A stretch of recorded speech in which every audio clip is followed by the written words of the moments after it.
Hey community, Yarrow here, and I wanted to jump on and make a little video to share with you some intentionality, some ways of working with this time of year that have been really useful for me, some practices, some rituals or spells we may call them, that have helped me clarify my message, set my intentions, and grow forward in the best way possible. So as of the making of this video, it is winter solstice. So happy winter solstice. This practice, or these practices that I want to share with you though, are something that are really valuable for you to do at any time, but especially in what I would call the darkest time of the year, the dark night of the soul, the deepest kind of shadow side acknowledgement slash like time for us to plant those seeds of intentionality that will intuitively grow out through the season and really germinate into the beautiful flowers and fruits of our year's bounty, of our next year's bounty. Now, classically, this is something we may set New Year's intentions, so to speak. I consider solstice to be that New Year's intention, so for me, this is New Year's today. Happy New Year, and I want to just kind of go through and give you a couple of ideas on how to do this. So I'm going to give you 3 practices. They're very simple. They're all written kind of journal practices. One's really quick. One takes about half an hour, and one takes an hour plus an extra little bit of time later to re-go through the information. So why, and the why is important to me, is that often we find ourselves kind of just going through the motions of our life and not really stepping into that omnipresent state of, wow, really appreciation and active awareness of what we've accomplished, celebrating that, and really helping grow with new learnings and appreciations our forward-facing intentionality to become a better version of ourselves. So that's the why we do this stuff. I made a video a little while ago on something called Entity Attachment 101, and it's really about the energetic microbiome and our attachment to certain archetypes, patterns, sociological behaviors, creating forms of addiction, depression, out-of-tuned disconnection, all these things. If you want to check out that video, you can check it in the link. It's maybe in the below or the description or somewhere around you'll find it. It's on YouTube, but it's in a number of places now. Anyway, this is what we're trying to get away from, and finding tools to help us step out of these patterns, out of these things, these kind of just continually going through the motions in our life. So I call them spells, but I really like to think of them as intentionality. So the first one is a one-word intentionality, and I love this one. It's so simple, it's so easy. Really what you want to do is sit down for 5 minutes to clarify your thoughts, step into the present moment, appreciate a bit of what's gone on for you in the year, and come to a one-word answer of what it is. This is the question. What is it that I want to do with this year? What is something I want to bring forward? A mantra, a one-word thing. And I've sometimes done this as a write it on myself with a Sharpie, but really the best way I know to do this is to set it on fire. So what we would do, I think I got my pencil here, is we get a piece of paper, and in this case I know my word because I've already done this practice once, but I'll just share it with you as an example. My word this year is rekindled. In years of the past, I've had words like be present, or I need clarity, or connection. And so this year it's rekindled, and I'm just gonna write it down. Rekindled.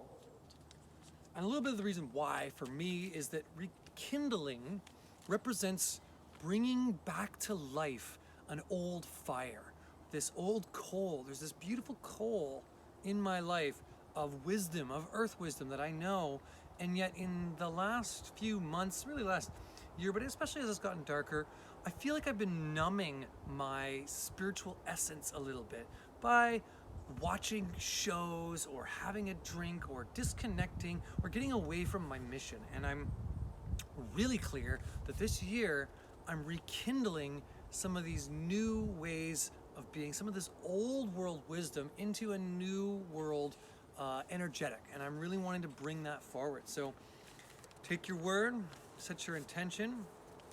Remember that this word is also a mantra, and when you feel disconnected, when you feel off, when you feel out of balance in the next year, come back to that word. So for me, it's rekindled. So I just want to say thank you to this year. I am rekindling, and I am taking my paper I'm setting this intention that this is a year for me to rekindle old wisdom and old patterns of understanding the earth and understanding our connection and our place here into a new world that really we really need this energy right now. I know I do. So I'm rekindling that.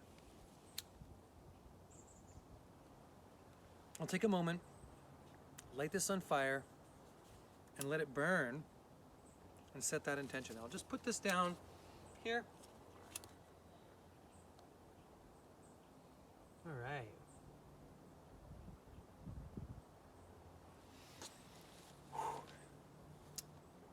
So take some time to really just sit in that place when you create this ceremony. Really simple.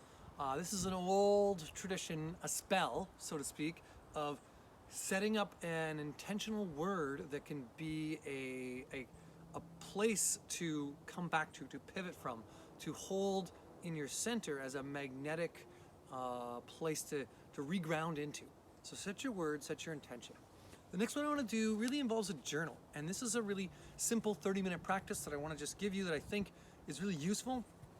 One of my favorite practices is this, and it comes down to asking 4 questions for clarifying and understanding and distilling last year, this year that's come to be, and one intention, one setting of what kind of seed are we planting in this new ground of this new year. So the first question is, what are the darkest moments of your year? The second question is, what are the lightest moments of your year? And you can tell by this, it's really that polarizing of the yin and the yang. What is the darkest stuff you went through? What's the most uncomfortable, challenging stuff? What is the brightest, lightest, positive stuff you went through this year? The next question is, what did you learn in both of these? What are some of the narratives along the behind the scenes of this? And then the last question in clarifying is, what are you willing to compost, to let go of, to fertilize this new ground in yourself, to open up and create space with? And then the 5th question is, what seeds are you planting with new intention into this new and fertile ground? So I'll use an example for myself. I did this practice earlier this morning, and really starting with what were the darkest moments. I'm not going to go into detail because all of this is somewhat personal, but it's also okay for me to share in this way.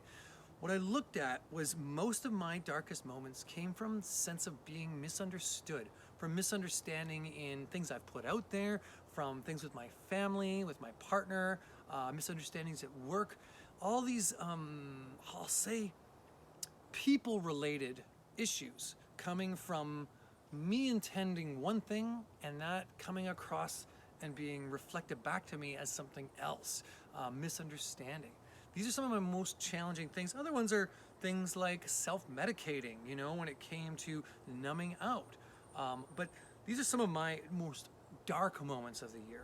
Some of my brightest things that came in this year, and this is just looking through, is connection, being in community, being with my partner and my kids on a walk out in nature. These are simple things, obviously, but really, I guess if I look at the underlying narrative, it was about being in community and being with other people. This was a challenge in 2020 because of social isolating, social awkwarding, as I call it. But we set the intention of that in a number of ways with our family, with a few friends that I've got together with now and played disc golf, with some birthday parties that were outside where we did sound healing, and setting intention and creating this community feeling were some of the highlights of my year. I know we did an online herb conference and it was all online, virtual, but it was a really cool community feeling. And this is one of my highlights. So I wrote it all down, and what I came to learn in what I was learning is that I'm an emotional, intuitive being that requires stimulation and connection in order to find my power and in order to be in my best. I need people. I need community. I can't do this on my own. Now, I love to be on my own. Don't get me wrong. When I find that place of solitude and solace and just kind of come back into a sanctuary, like the home that I live on, like this land, when I'm walking by myself, when I'm meditating, I find really great resolve and a beautiful place here. But what I learned in all this and looking at this is that community is important to me, but so is clarity of my message. So is not being misunderstood by community. So anyway, these are just some of the things that I came to a truth in doing this practice. Now another one, last one I just want to share about that is in what am I composting? Actually, I got one more to say, what am I growing new? But what am I composting? And in my case, I realized that there's a deep underlying issue that I've been working on for years that I'm composting and really setting intention to compost and create space for. And it's this feeling of I am not enough.